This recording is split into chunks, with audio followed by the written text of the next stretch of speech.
മുട്ടുകുത്തി. പഴയതുപോലെ ബില്ലുകൾ ചുളുവിലയ്ക്ക് പാസ്സാകില്ല എന്ന വെളിവ് മോദിക്കും കൂട്ടർക്കും വന്നിരിക്കുന്നു.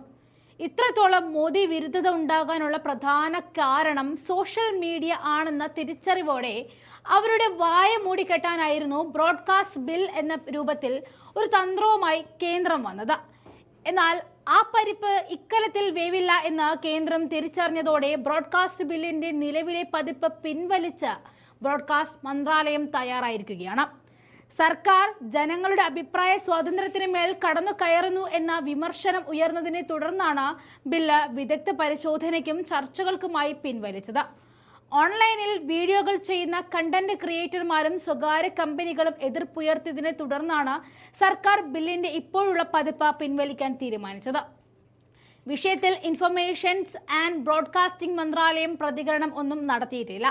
എന്നാൽ കഴിഞ്ഞ വർഷം നവംബറിൽ പുറത്തിറക്കിയ പതിപ്പുമായി ബന്ധപ്പെട്ട ഓൺലൈൻ മേഖലയിൽ പ്രവർത്തിക്കുന്നവർക്ക് അഭിപ്രായ സ്വാതന്ത്ര്യം രേഖപ്പെടുത്തുന്നതിന് ഒക്ടോബർ 15 വരെ സമയം നീട്ടി നൽകിയിട്ടുണ്ട് എന്നുമായിരുന്നു. ഇതിനുശേഷം കൂടുതൽ വിവരങ്ങൾ ഉൾപ്പെടുത്തിയിട്ടുള്ള പുതിയ പതിപ്പ് പുറത്തിറക്കുമെന്നും ബ്രോഡ്കാസ്റ്റ് മന്ത്രാലയത്തിന്റെ എക്സ് അക്കൗണ്ടിൽ പോസ്റ്റ് ചെയ്തിട്ടുണ്ട്.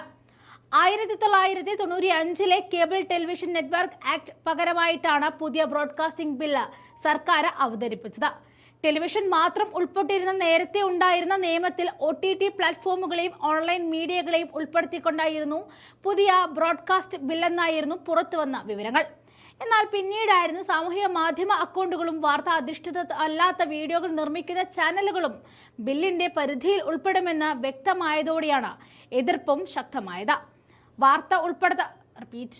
വാർത്ത ഉൾപ്പെടാത്ത വീഡിയോകൾ നിർമ്മിക്കുന്ന ചാനലുകൾ ബില്ലിന്റെ പരിധിയിൽ വരേണ്ടതുണ്ടോ എന്ന സംശയം ഉദ്യോഗസ്ഥ തലത്തിൽ ഉയർന്നിരുന്നു.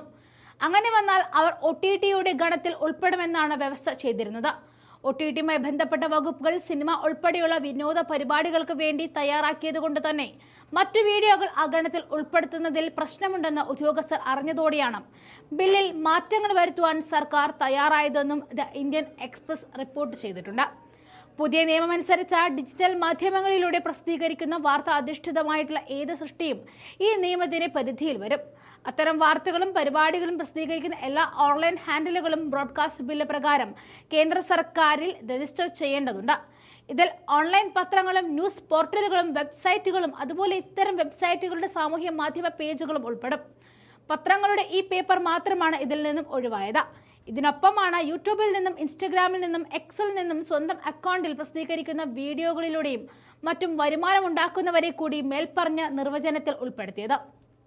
OTT പ്ലാറ്റ്ഫോമുകൾ ഒരു നിശ്ചിത എണ്ണത്തിനപ്പുറം പ്രേക്ഷകരും സബ്സ്ക്രൈബർമാരുമായാൽ കേന്ദ്ര ബ്രോഡ്കാസ്റ്റിംഗ് മന്ത്രാലയത്തിൽ രജിസ്റ്റർ ചെയ്തത് സർക്കാർ നൽകുന്ന പ്രോഗ്രാം കോഡും പരസ്യ കോഡും കൈപ്പറ്റണം.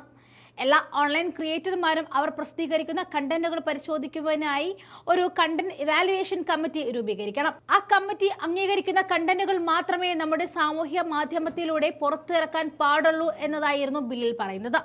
സ്ത്രീകളും പട്ടികജാതി പട്ടികവർഗ വിഭാഗങ്ങളും ന്യൂനപക്ഷ വിഭാഗങ്ങളും ഉൾപ്പെടെ വ്യത്യസ്ത സാമൂഹിക വിഭാഗങ്ങളെക്കുറിച്ച് ധാരണയുള്ള വ്യക്തികളാണ് ഈ കമ്മിറ്റിയിൽ ഉണ്ടാകേണ്ടത്.